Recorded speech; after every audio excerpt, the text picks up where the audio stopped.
Viete, s tým žiadnym nábojom pre Ukrajinu je to diskutabilné, pretože tie kontrakty sú podpísané predovšetkým so súkromnými spoločnosťami a je ťažko predstaviteľné zásah štátu a vlády do kontraktov súkromných spoločností, pokiaľ teda neuvažujeme, že by sa pokúsili ich znárodniť, čo myslím, že neprichádza do úvahy.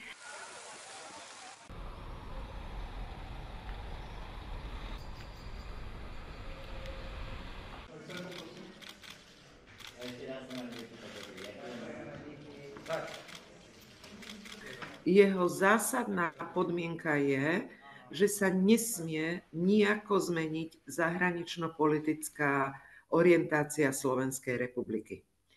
V takom prípade by sa nič zásadné vo vzťahu k pozíciám voči Ukrajine nemalo udiať, pokiaľ teda Peter Pellegrini bude na tejto podmienke naozaj trvať tak, ako formuluje, že je to preňho zásadná podmienka, bez ktorej splnenia nemôže vstúpiť do vládnej koalície.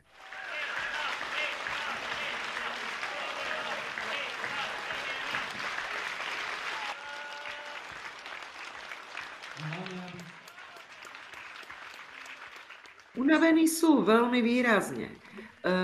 Napokon, viete, keď sa pozriete na členské štáty Európskej únie, tak nijak výnimočne nie sú unavenejší, ak to tak nazveme.